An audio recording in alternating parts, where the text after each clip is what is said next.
Greetings. My name is Corey Johnson, and I am a member of the Commission on Political Geography of the International Geographical Union.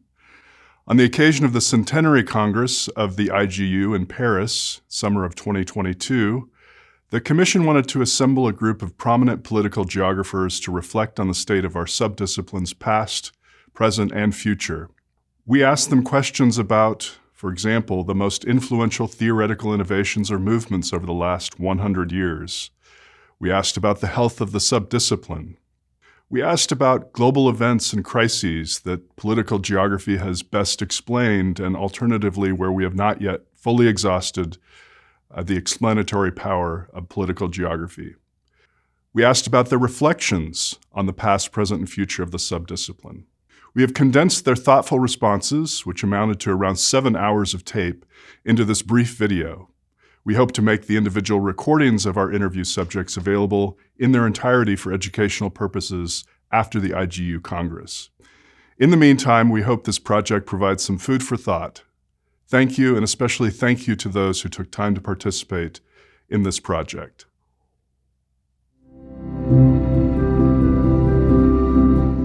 What do you consider to be the most influential theoretical innovations or movements over the last 100 years in political geography? So it's the 100-year anniversary, of course, of the IGU, as you know, which is why we picked that time frame.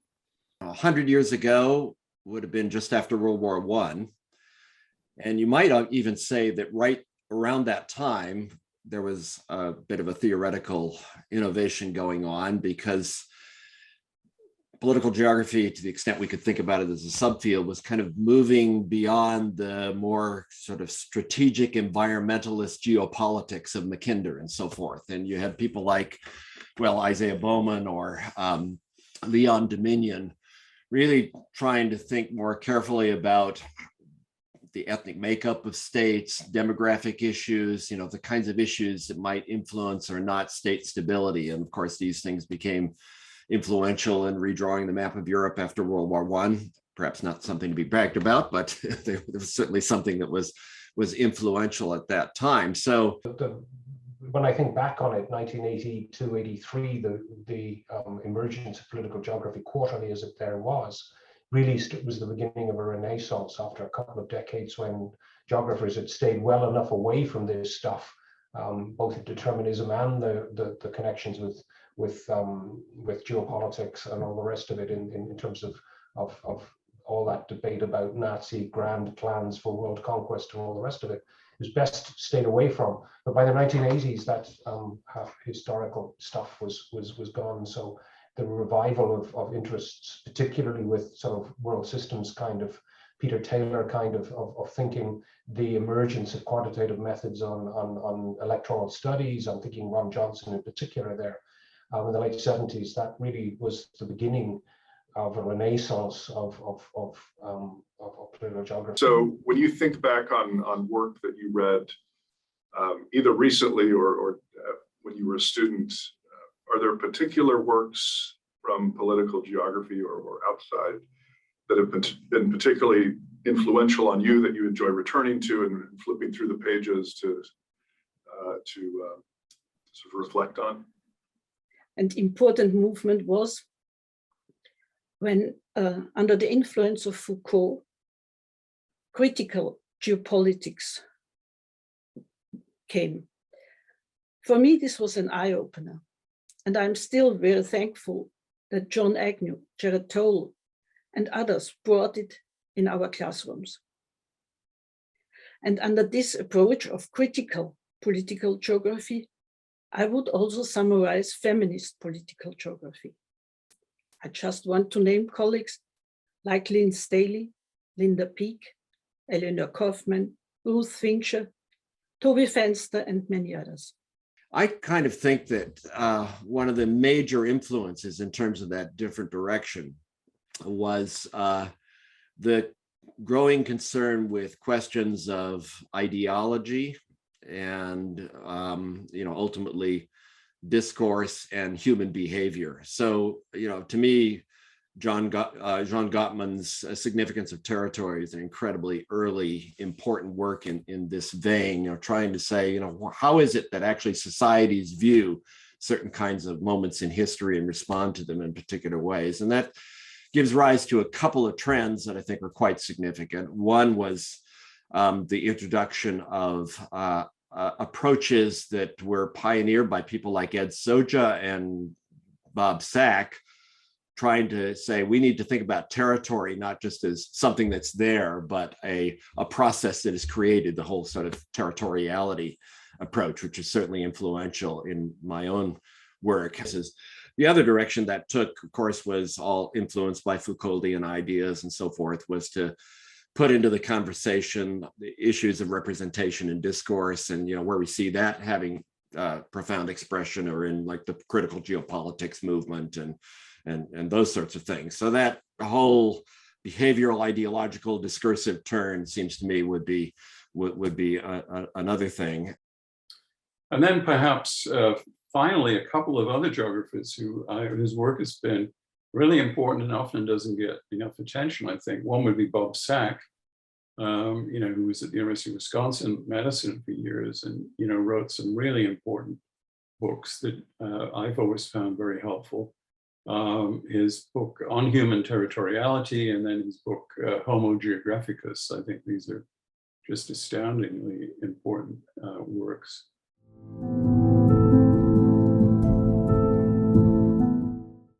I want to ask you about sort of the role of sort of increasing of diverse voices, particularly around gender lines in the field. Where are we? Where have we been from your perspective? Where are we? And is there more to do?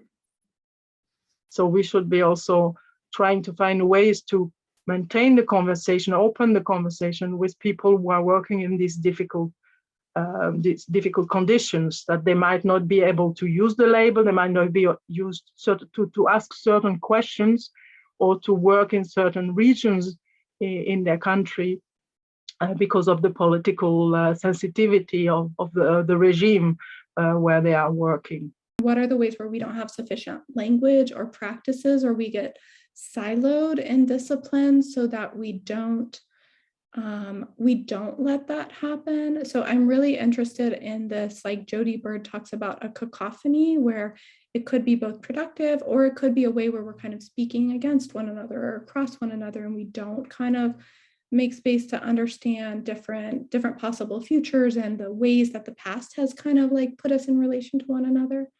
So I guess I would like to see more of, that's kind of self-serving, but I'd like to see more of that kind of work where we're thinking across epistemological and ontological frameworks to try to understand one another without erasing difference, so that we can create sort of the concepts that we need for today and tomorrow, I guess. I'll say, when I started studying political geography, it was still a pretty Eurocentric, masculinist, white field, both in terms of content and embodiment, but it's changing. And I think if I were starting graduate school today, I'd have an easier time maybe identifying myself as a political geographer. And so I think what's happening now, which is so important and exciting, is that a more diverse group of people identify as political geographers and do political geography. And this is really invigorating the field, and this makes me very hopeful and excited. We've asked a few people about this Anglophone hegemony in geography. You've been gracious enough to speak with us in English. And obviously, I would not be able to ask these questions in Finnish. So you've written quite a bit about this, about the political geography of knowledge production. You may have seen Martin Muller just has done some work published on sort of the journals and where people are publishing, and this hegemony as well. So we want to get your perspective on this Anglophone hegemony and where that's headed and where it's been. And it is important issue, but as I mentioned, so it seems at the moment that at least political geography is internationalizing rapidly. But it means, unfortunately, the hegemony of English language, I think, because when you look at old Anglophone scholars and their books, Hartshorne, many others, so you can see that they were using French literature, German literature, maybe Italian literature, and many kind of literatures. And now it's becoming narrower, this horizon and linguistic horizon. And I don't know if we can do anything for that. Martin Müller had in this paper some guidelines what people could do to promote internationalization, and he seemed to be also worried about these citation patterns or something like that, so that Anglophone people don't cite people outside of this Anglophone core, even if they publish in English. So that was maybe the problem, and it's part of this wider problem, I think, that many people are talking about now. We sort of scale up and think about global events and trends, ideological battles that are ongoing, I suppose. Are there any global events or crises that you think political geography has been particularly well equipped as a subfield to critically examine? Are there areas where you think that we've not yet, well, where there's more work to be done in terms of using the explanatory power of political geography and its tools to inquire? And I think this is why the subdiscipline has been so revitalized after 9/11. I think suddenly a lot of people were hungry for the tools and the ideas that we've been thinking about for a long time, whether it's conceptualizing power or violence or nationalism, borders, displacement.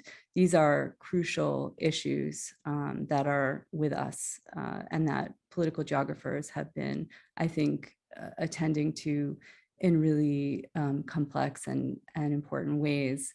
Now the big question becomes, as climate change and rapid environmental change is actually physically changing boundaries, particularly with sea level rise, we're basically having to confront this assumption about territorial fixity. And I think that one is looming, but there's a couple of very good dissertations to be written in the next little while about how the stickiness assumption about territorial boundaries has been taken for granted for so long, and now, of course, it's up for grabs as increasingly environmental change is suggesting that assumptions of stable topography upon which one can draw those lines is no longer an assumption that's going to hold. So we face this fascinating question, which really is at the heart of boundaries, sovereignty, territorial jurisdiction, which is sort of a core dimension of what political geography is all about. Welcome to the Anthropocene. It's going to be interesting.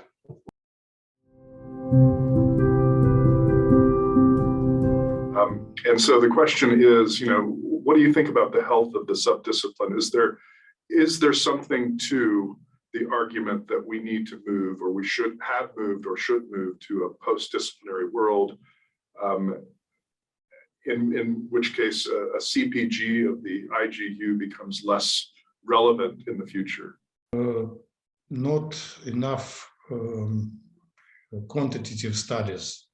I'm not the only specialist in political geography who notes this feature of contemporary publications, but I think it's absolutely justified.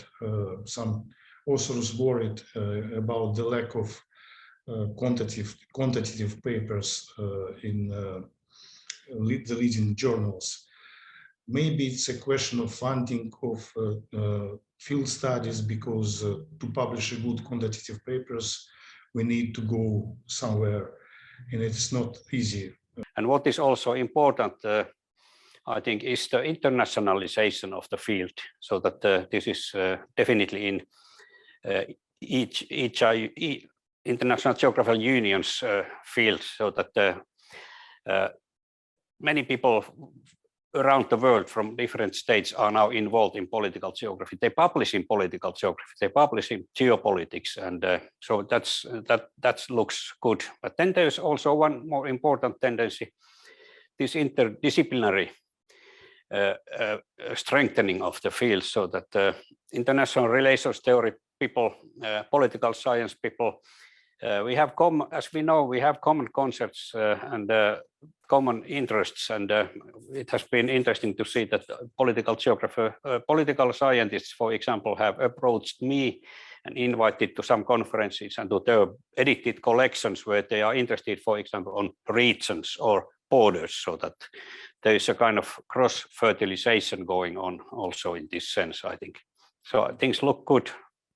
Is pluralism, its ability to go eclectic, its ability to talk to the times, to the spirit of the times, and the fact that over the years, say, for example, if we take a look at just one example, which is the Journal of Political Geography, we would find that it has indeed responded to the challenge of the times. The only thing is that I find, like we are discussing in international relations today, and also in geopolitics, that how do we move towards more global geopolitics? How do we move towards more global international relations? Some scholars have used the expression non-Western international relations, but I would prefer the term global, because that includes those parts of the world, particularly in Global South, where we do see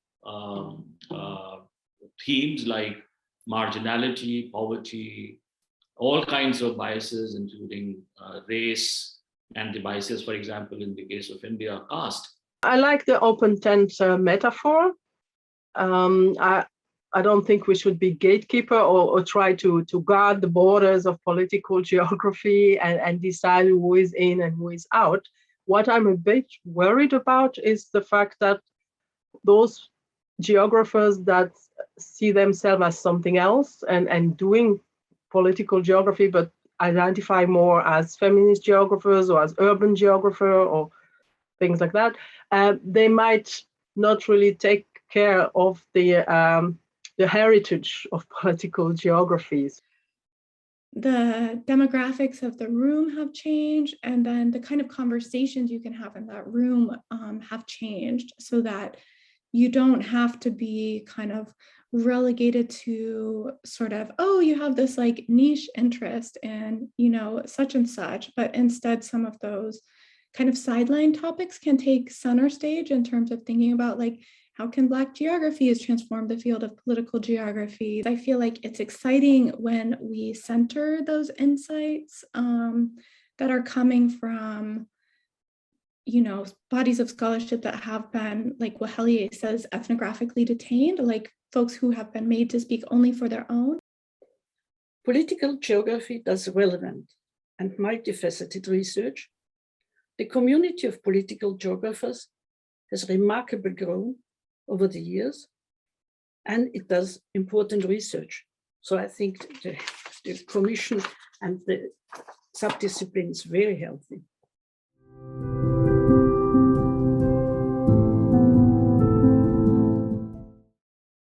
Do you have any other reflections on the past, present, future of political geography that you think would be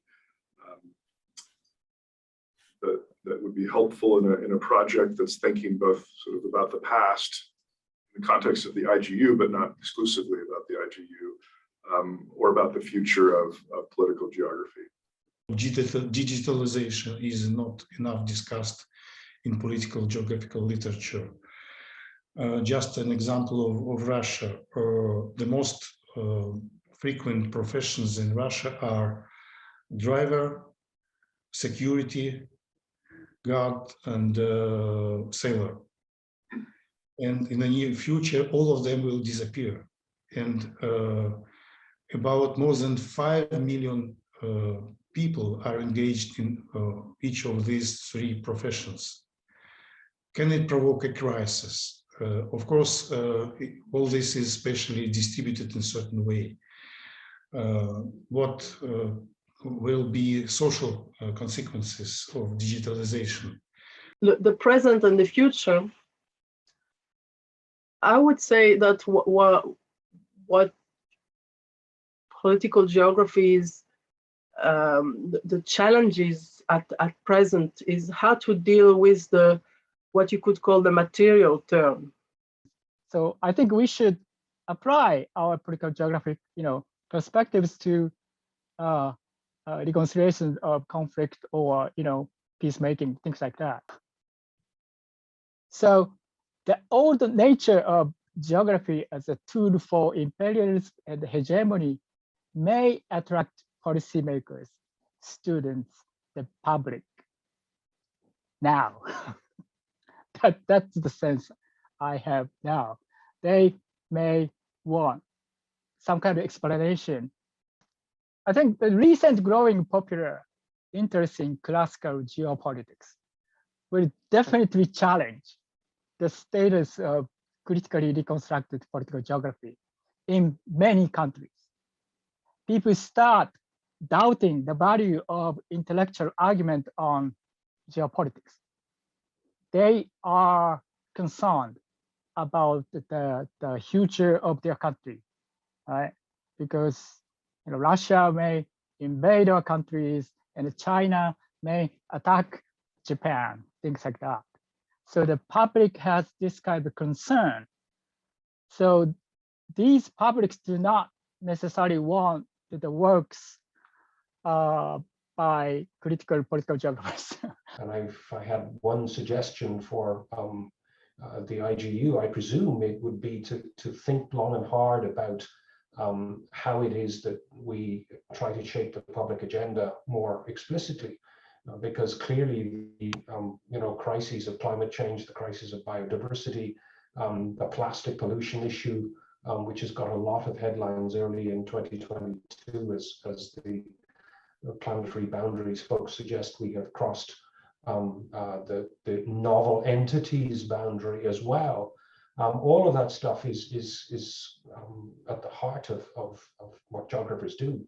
And I think we need to get out there and be much more proactive in terms of suggesting to people that the integrative view that we take is actually useful.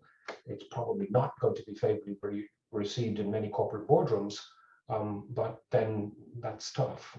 There's more important places to be influential than there. I find optimism in some of the things that have been cracked open during the pandemic, in the growing movements for abolition, for example, and in scholars and public intellectuals who are writing in really exciting ways about how we can challenge some of the things that are happening that are distressing in the world.